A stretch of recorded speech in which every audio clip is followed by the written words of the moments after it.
E aí, voltamos para a segunda parte da nossa aula.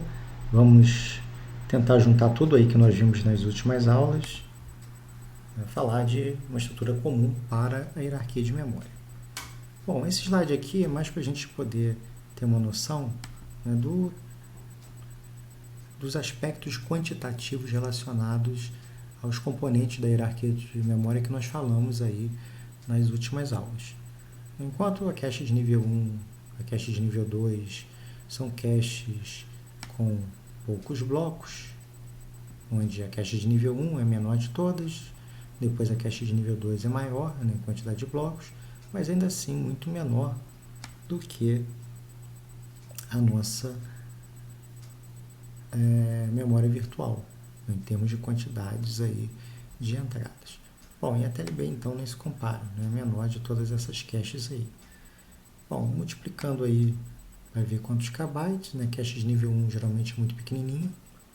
Quanto menor a memória, geralmente mais rápida ela é no seu acesso. E a gente vai aumentando de tamanho até chegar lá na nossa memória virtual, né? Que é a maior de todas as memórias. Bom, e a TLB é a menorzinha de todas, a gente já tinha falado. Bom, aqui é o tamanho do bloco, né? Geralmente caches menores, blocos menores, caches maiores, blocos maiores. Os blocos vão aumentando conforme a gente vai aumentando no nível da hierarquia. Por que isso? Porque ir para o próximo bloco ou para o próximo nível para buscar uma informação começa a ficar muito custoso. Então, já que eu tenho que pagar aquele custo, eu já trago, ao invés de uma palavra, eu trago 4 kbytes.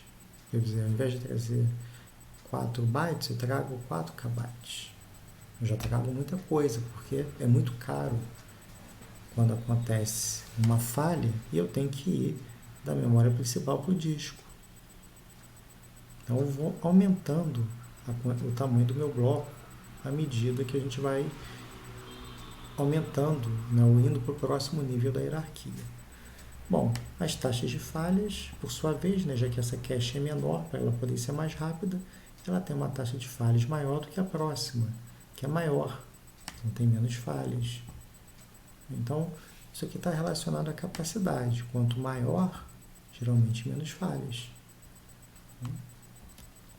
Bom, existem algumas questões que são comuns a todos os níveis da hierarquia de memória e que nós já estudamos ao longo das últimas 2 aulas, mas de qualquer maneira vamos revisitar aqui.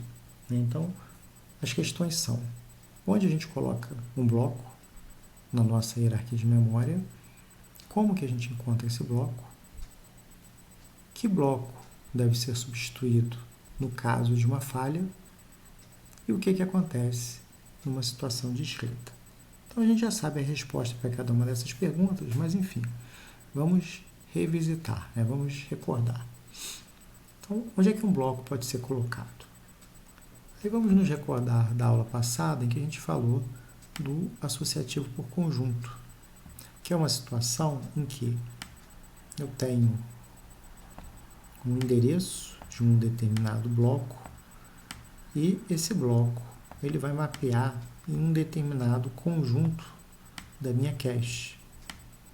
Esse conjunto é formado por várias entradas, o que me dá a possibilidade de, dentro de um conjunto, escolher onde um determinado elemento vai ficar.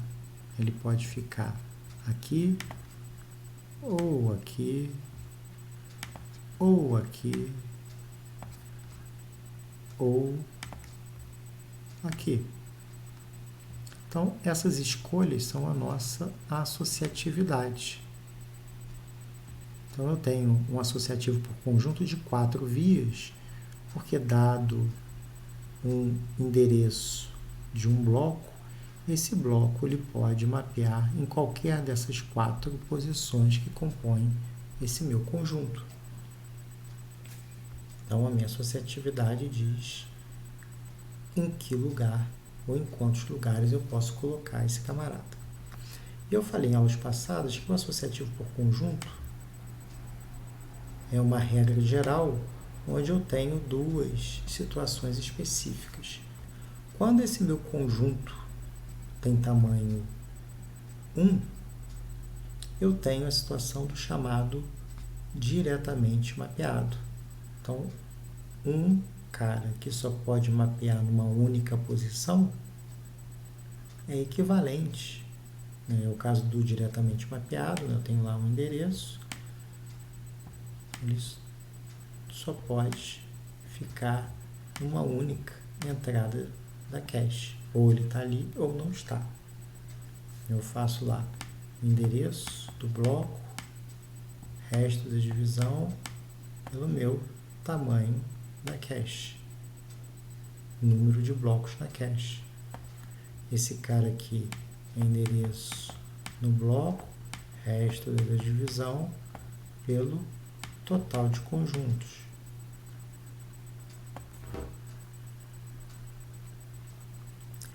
Quando o meu conjunto ele é igual a 1, esse cara vira um diretamente mapeado. E, por sua vez, quando o meu conjunto é igual ao tamanho da minha cache, o número de blocos que cabem na minha cache, nesse exemplo aqui, 1, 2, 3, 4, 8, 12, então é como se eu tivesse um conjunto com 12 escolhas que eu posso fazer. Então, nesse caso, ele vira um totalmente associativo. É como se eu tivesse um único conjunto, onde o número de blocos que compõem o meu conjunto é igual ao próprio total de blocos que compõem a cache. E nesse caso aqui, é como se eu tivesse um único conjunto com N elementos que compõem a cache. Nesse caso aqui, por sua vez, eu tenho a minha associatividade vezes o total de conjuntos me dá o total de blocos na cache. Ou, se vocês preferirem, que número de conjuntos que eu vou ter é igual o tamanho, o total de blocos na cache dividido pela minha associatividade. Então, isso aqui a gente já tinha falado. Aqui é um gráfico que mostra, aqui no eixo X, o que acontece com minha taxa de falhas em duas situações. Quando eu tenho conjuntos de tamanhos diferentes, de 1K a 128K, e quando eu tenho associatividades diferentes. Associativa por conjunto de uma via, 2 vias, 4 vias, 8 vias e assim sucessivamente. O que a gente observa aqui? De maneira geral, a gente observa que quanto mais a associatividade aumenta, menor tende a ser as minhas falhas, principalmente para as memórias menorzinhas. Para as memórias maiores não faz tanta diferença assim. Ou a partir de um determinado momento, pelo menos para essa aplicação, não fez tanta diferença assim. Isso porque, com maior associatividade, 2 ou mais endereços que estejam mapeando para uma mesma entrada da cache, com uma situação de menor associatividade, vão ter uma maior chance de colisão. Se eu tenho 2 endereços que estão mapeando na mesma entrada e eu preciso usar os 2, com uma associatividade menor, isso aqui, associativa por conjunto de uma via equivale ao diretamente mapeado, a chance de eu ter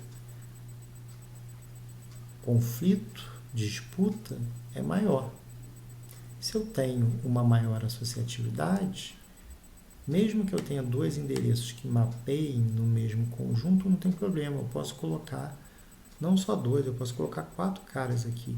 Então, teria que ter 5 caras simultaneamente sendo usados para que eu tivesse falha. Enquanto que, nesse caso, bastam 2. Então, maior minha associatividade, geralmente reduz minha taxa de falhas. Com uma memória suficientemente grande, o que vai acontecer? Se minha memória for muito grande, eu vou pegar o resto da divisão por um número maior. Então, eu diminuo a chance de ter situações de conflito acontecendo, né, de 2 ou mais endereços mapearem no mesmo lugar, principalmente quando esses meus endereços eles estão localizados próximos. Do que agora minha cache maior, eu tenho mais opções de mapeamento do que comparado com uma cache menor. Mas, de maneira geral, então, o que essa figurinha diz aqui é maior associatividade, menor a taxa de falhas, porque eu reduzo as minhas disputas pelo mesmo local. Bom, como é que eu encontro um bloco? Depende do esquema que eu estou usando para posicionar o bloco. Se for diretamente mapeado, basta eu fazer uma comparação. Olha, ele tem que mapear aqui. Ele está aqui? Então, basta uma comparação. Eu comparo o tag do cara que está mapeado ali com o tag do endereço que eu quero procurar e com uma comparação eu descubro se ele está ali ou não. No associativo por conjunto, eu tenho que fazer o número de comparações igual ao número de vias. Por quê? Se eu tenho 2 caras ou mais que mapeiam no mesmo endereço, eu posso ter o cara aqui, ou aqui, ou aqui, ou aqui. Então, eu tenho que comparar. Comparação igual à minha associatividade. No totalmente associativo, pior ainda. No caso da cache, eu tenho que procurar em todas as posições da cache para poder encontrar o cara.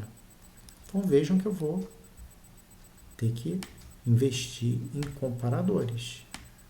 Maior associatividade, mais dinheiro eu gasto com comparadores, com hardware.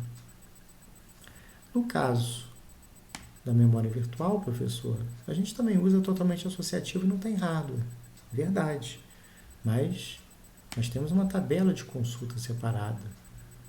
E essa tabela de consulta vai pegar lá o meu endereço da página, eu vou indexar uma entrada nessa tabela que vai me dizer, olha, esse cara está presente aqui na memória principal. Então, eu estou gastando com memória para poder fazer com que esse esquema seja mais direto. Sem precisar de comparação, eu consigo saber onde é que um determinado elemento se encontra. Bom, como é que eu escolho? Será que não é melhor sempre usar o totalmente associativo? Totalmente associativo, né? Porque maior a associatividade, menor o número de falhas. Mas, por outro lado, eu tenho um custo maior para fazer comparações. E, eventualmente, eu tenho um custo maior também por conta do tempo que essas comparações vão demandar, apesar de elas serem feitas em paralelo. Então, como é que a gente escolhe?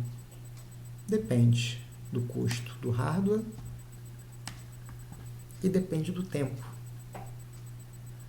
Quanto maior a cache, geralmente mais tempo e mais dinheiro eu gasto para a construção dela. Quanto maior a associatividade, geralmente mais dinheiro eu gasto na construção dessa minha cache. Eu tenho que ter mais comparadores. Então, é uma questão de custo e desempenho que eu vou ter que analisar. Isso aí vai variar para cada projeto. Eu tenho que pesar os prós e os contras.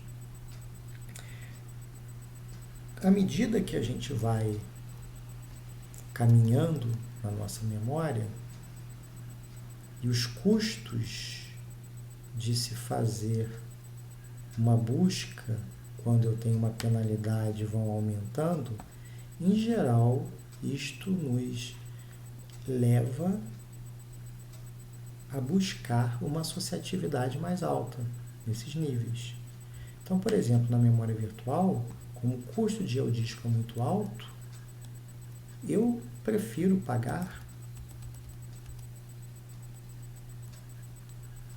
o custo de uma associatividade maior para tentar reduzir as situações de falhas em que eu tenho disputa pelo mesmo local. Mesma coisa vai acontecer na cache de nível 2. Eu vou provavelmente optar por uma associatividade maior do que na cache de nível 1 por conta do custo maior de se ir à memória principal. Então, quanto maior o custo a se pagar no caso de uma falha, isso tende a me levar a uma associatividade mais alta para reduzir a probabilidade de eu falhar e de eu ter que visitar o nível inferior da hierarquia pagando esse overhead maior. A mesma coisa, né? Quer dizer, eu já adiantei aqui esse slide, né? No sistema de memória virtual. Então, só aproveitando, né, falando aqui dos aspectos, eu já falei aqui, mas quando eu falei de memória virtual no início, na primeira parte da aula, de qualquer maneira eu já falei um pouquinho aqui antes. No caso do sistema de memória virtual, a gente tem essa tabela separada para poder indexar a memória. Então, por um lado, eu tenho um custo zero em termos de comparação, né? Eu já sei onde é que meu dado está presente, mas por outro eu tenho um custo de associar, né, de ir lá para a memória virtual. Então, de armazenar essa informação. Então, eu tenho que pagar esse custo aqui. Talvez não seja os 4 MB, mas posso ter aqui 2, 3, 4, 5 tabelinhas na memória. É um custo de memória. Então, a gente paga esse custo a mais. Com uma outra desvantagem.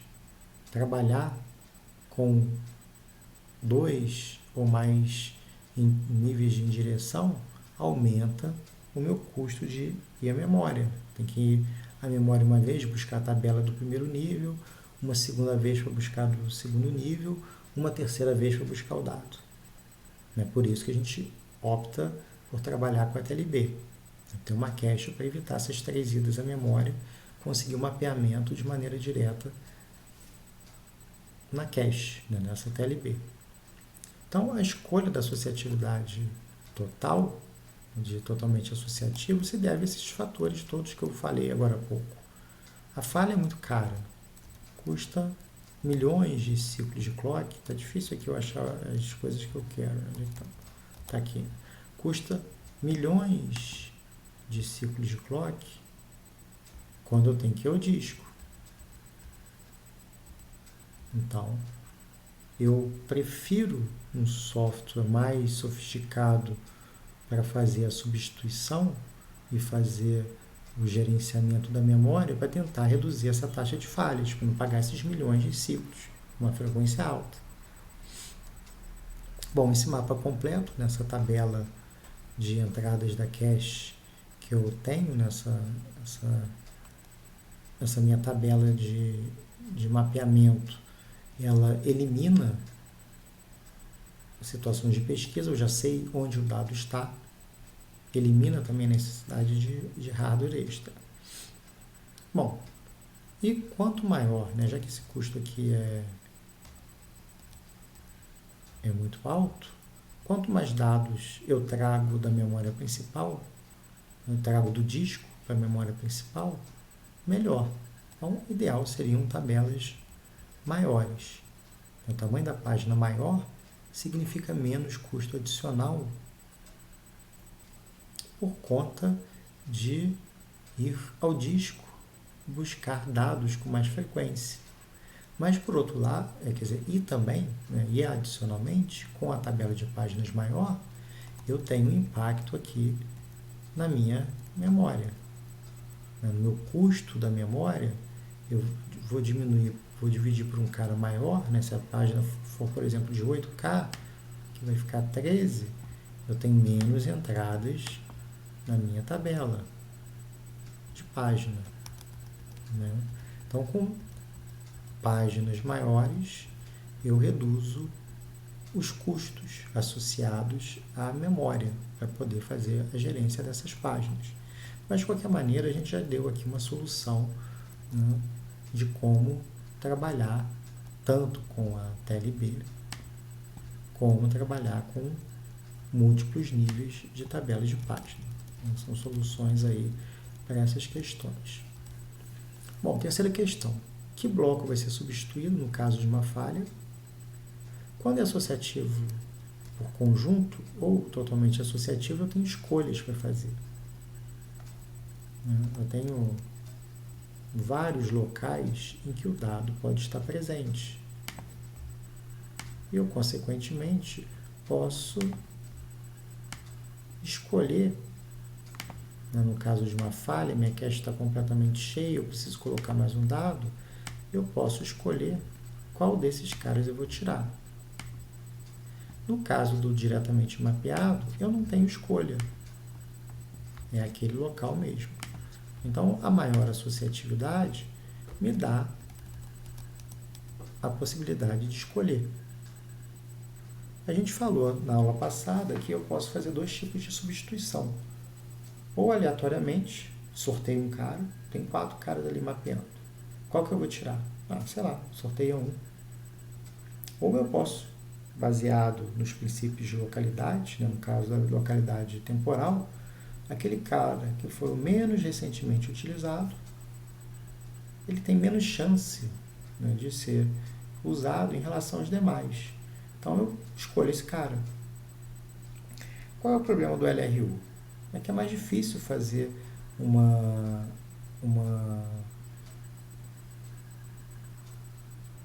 mecanismo exato, preciso, para dizer qual foi o menos recentemente utilizado dentro desse conjunto aqui.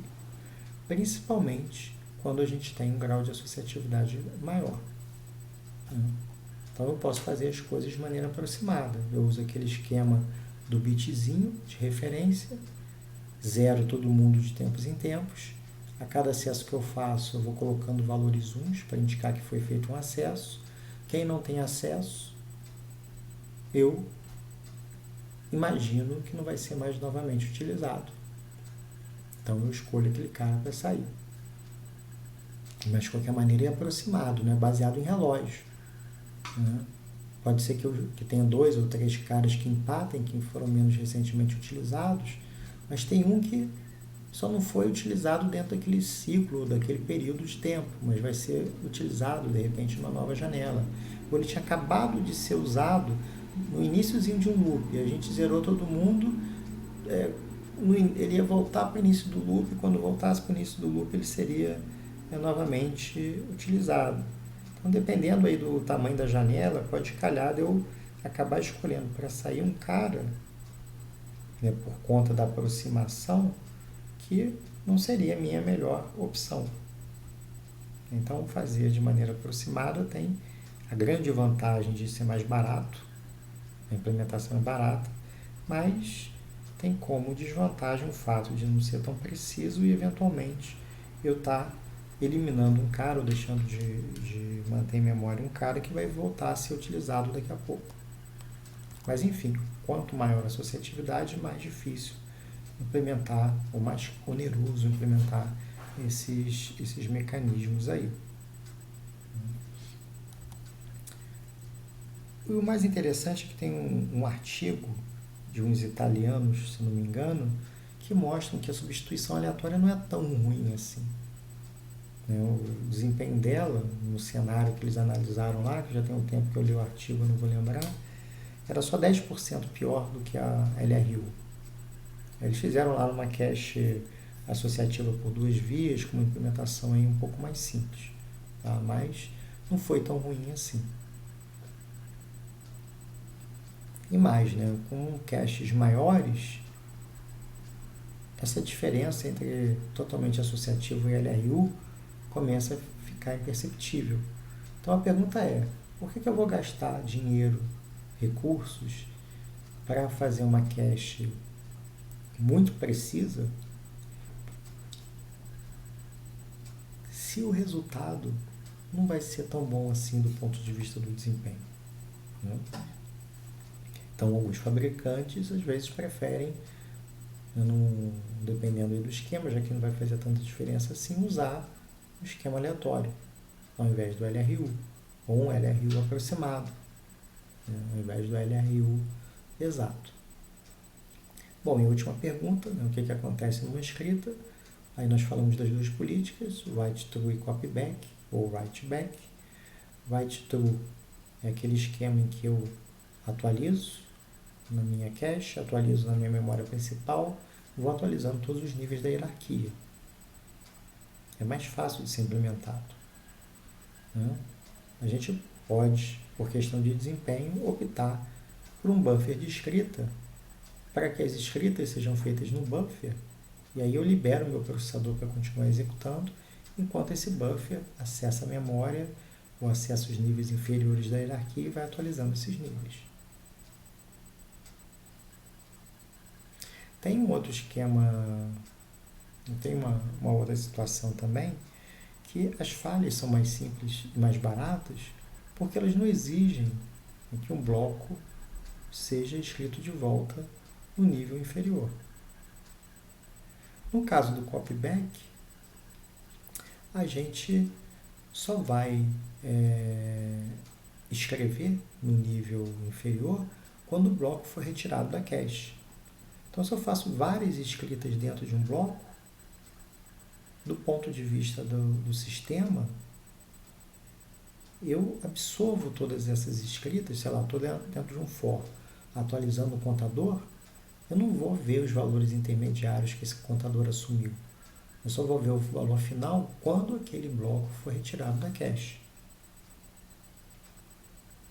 Aí, por outro lado, né, quer dizer, o copyback, as palavras são escritas pelo processador na velocidade que a cache pode aceitar e não a memória.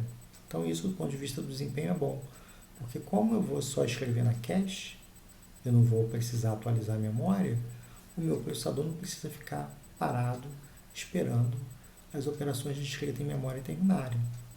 Como a escrita vai ser feita na cache e escrever na cache é muito rápido, o processador não vai perder muito tempo nas operações de escrita, já que ele está trabalhando na velocidade em que a cache aceita e não em que a memória aceita. Bom, aí para fechar aqui, né, vamos falar um pouquinho das origens da falha em um sistema de memória. A gente pode ter três origens, né? São os 3 Cs das falhas, né? As falhas compulsórias, capacidade e conflito. Então, todo mundo começa por C.